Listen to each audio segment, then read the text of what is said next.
você vai ver a partir de agora um trechinho de uma das nossas lives, o Popular Corte, mas esse é especial. É uma conversa que a gente teve com o antropólogo Orlando Calheiros, um dos meus produtores de conteúdo favoritos nessa internet de meu Deus. O cara faz muita coisa mesmo, mas eu queria indicar em especial o podcast O Código do Russo. Você pode achar em tudo quanto é plataforma de podcast aí do Brasil e do mundo. É sobre a Lava Jato. Tem informações ali que você nunca nem sonhou em saber. Trabalho animal. Vamos ouvir o Orlando, vai. O que eu acho, o que o bolsonarismo surfou, no que ele surfou, por isso que eu tava falando, quando a gente tava falando de negócio de a coisa de corrupção, a gente tava falando lá do começo de que as redes sociais têm uma relação direta com isso, né? O que as redes sociais criam, né? O que elas fazem? Elas criam uma coisa chamada um barulho, né? Elas criam um ruído ao ponto de que você não sabe em quem você acredita. Esse que é o ponto, né? Você faz assim, porque você abre o Twitter, aí você vê uma pessoa falando uma coisa, você vê uma pessoa falando outra coisa, aí você recebe no WhatsApp uma parada, você vê um vídeo do YouTube falando uma terceira coisa, né? Então, assim, em quem você vai acreditar? Essa que é a grande questão, em quem você vai acreditar. E aí que vem o ponto. As redes sociais, elas ampliam esse efeito. Elas criam um cenário perfeito para que grupos bem articulados, né, criem algo que se chamou no passado do efeito tabaco, né, a estratégia tabaco. O que acontece? O que é isso? Na época, quando começaram os primeiros estudos a falar que o tabaco causava câncer, né, o que eles fizeram? Eles contrataram médicos, né, investiram em anúncios. Então você tinha um médico que aparecia numa Cosmopolitan, sei lá, para falar, não, tabaco não faz mal. Aí eles pegavam uma atriz e botavam a atriz fumando para associar o tabaco a uma certa finesse. A gente que deve ter mais ou menos a mesma idade, a gente lembra. O cigarro patrocinando esporte, né? Cigarro patrocinando aquelas coisas, pessoas super bonitas, super, né, fumando um cigarro e tudo mais. Ninguém bota tosse de cachorro. Não, mas bota a pessoa ali linda lá com aquela foto de... Enfim, o que acontece com isso? Ele não quer convencer você que o tabaco faz bem, que o cigarro faz bem. Ele vai fazer que você duvide que o tabaco faz mal, porque você está vendo um monte de pessoas, você está associando a imagem do tabaco a pessoas que são pessoas joviais e, ao mesmo tempo, você cria uma certa dificuldade de você entender que o tabaco faz mal. Então, aquele discurso que o tabaco faz mal, ele soa como mais um discurso possível. Então, você vai acreditar no quê? Talvez na sua empiria. O que é a empiria? Você vai acreditar no seu avô, que fumou até os 90 anos e morreu com 90 anos, sei lá, atropelado por um trem. Mas não foi por causa de tabaco, sabe? Então, assim, quando você tá, né, nessa... O que ele faz? Ele desmorona ele cria uma dificuldade de crença e ele vai permitir que você se apegue à informação, ela seja vinculada a relações mais próximas, a afetos, medo, por exemplo, esperança, né? E o que aconteceu? O que você vem vendo acontecendo pelo menos desde 2010? Esse efeito com as redes sociais, quando a explosão das redes sociais, especialmente Facebook, né? Porque começou a ter um algoritmo que literalmente te dá aquilo que você deseja, né? O algoritmo do Facebook, para as pessoas que não entendem, tipo, ele basicamente te dá a lista de desejos da Amazon, né? Você vai ver aquilo que vai ser oferecido para você é o que você deseja. É como se você estivesse vendo seus livros preferidos, as postagens, as notícias, é exatamente isso, né?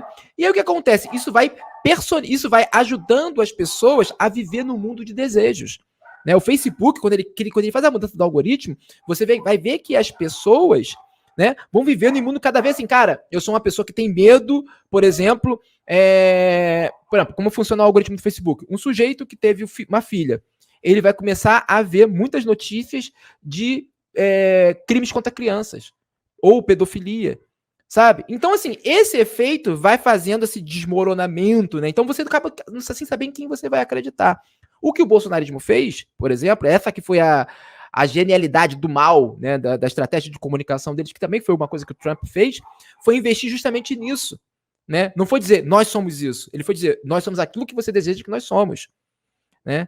E aí o que acontece? É aquilo que eu tô falando. Isso vai se tornando difícil de sustentar no momento em que você se vê diante de eventos onde justamente não tem muito como... Pô, você vê o cara falando mal de vacina, mas, pô, cara, 630 mil pessoas morreram. Sabe? Tu vê o cara tentando fingir que agiu bem, agiu bem, né, durante a pandemia, e aí tu vai ver, Natal de 2021, sei lá, quase todas as famílias tinham um parente que faleceu de Covid. Então, assim, é muito difícil você lutar contra isso. Por quê? Porque a empiria nesse momento é justamente a falta do parente. É a pessoa que quase morreu. A empiria da morte, a morte é aquela coisa assim, a morte é uma coisa que, assim, o universal é a morte. Né? O universal, o que, é que a morte representa? Não tem como você lutar contra isso. Então, nesse momento, o Bolsonaro está literalmente numa aventura quixotesca.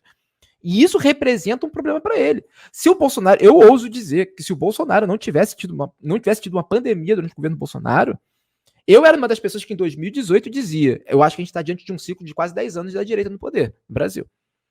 Mas vem uma pandemia e oferece para ele assim, ó, existe um evento unívoco aqui que você não vai conseguir lidar. Então, nesse momento, ele começou a dar burro e ponta de faca. Se o Bolsonaro tivesse feito básico ali, né, durante a pandemia, nesse momento, podia ter Lula, podia ter Jesus Cristo voltando, que o par ia ser diferente, que a disputa política ia ser diferente. Mas o cara é aquilo. Confiou no cara, o cara é maluco. Porque, assim, gente, conheço pessoas que trabalham com ele, falam, o cara come papel. O cara literalmente, ele acredita nas loucuras que ele repete. Porque as pessoas ficam nessa de, não, qual é a estratégia política por detrás do que o Bolsonaro tá falando? A estratégia política é de um alucinado. O cara não conhece o dia seguinte, o cara só trabalha no presente. Então, assim, o cara, ele só quer saber de... O cara, é isso, o cara, ele realmente acredita nas loucuras que ele fala. Ele realmente acredita que os médicos cubanos eram guerrilheiros.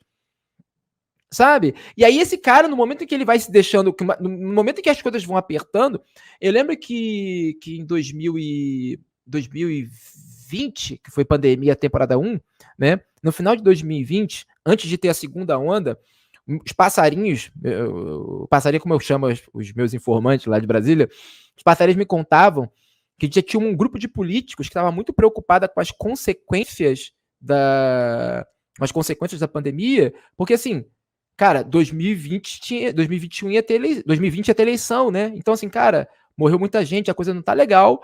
Pô, esse discurso tá meio insustentável. A base do governo já tava num processo de, cara, a gente tem que fazer outras coisas. A gente não pode ficar batendo palma pro maluco dançar. Então, assim, você vai vendo uma debandada em etapas, é um acidente em câmera lenta, né? Essa rejeição dele vai sendo construída em câmera lenta. E tem aí, aqui no Brasil, tem um efeito crucial que é a CPI. No primeiro dia, né? Muita gente me conhece, inclusive, pela cobertura que eu fiz da CPI.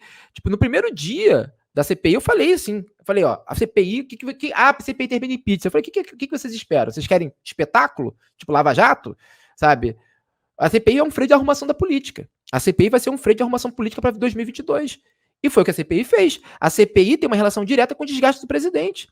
Cara, você é aqui no jornaleiro, não estou brincando, você é no jornaleiro aqui perto de casa, no subúrbio do Rio de Janeiro, o cara estava assistindo CPI. Ele estava falando da CPI. Era um tema. A CPI se tornou um fato político para o brasileiro. E isso foi o momento que você começou a mostrar: esse é o presidente de vocês.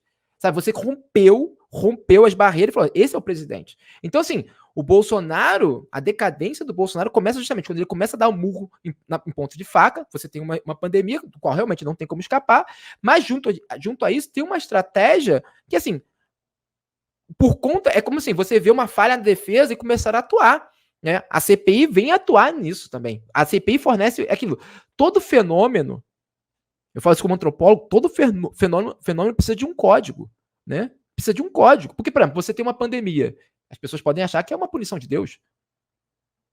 Né? Se você não tem um código que diga, não, a pandemia é um vírus, sabe, que vai se espalha pelo ar, por isso e aquilo, as pessoas, não, estamos sendo punidos porque somos pecadores. Inclusive, foi uma das formas que eles tentaram passar, né? Por causa do carnaval. Deus matou sei lá quantos milhões de pessoas porque no carnaval botaram Jesus apanhando do diabo. Né? Legal, Jesus, valeu. Então, assim, o código, a gente forneceu um código, né? Quando eu digo a gente, eu digo a oposição no geral, forneceu um código para o brasileiro entender. Cara, a gente está na mão de um incompetente. E aí, quando você vai ver as pesquisas, a maioria das pesquisas mostra, a maioria dos brasileiros atribui o fracasso da pandemia ao presidente. Inclusive, gente que vai votar nele. Fala assim, olha, ele vacilou legal nessa história.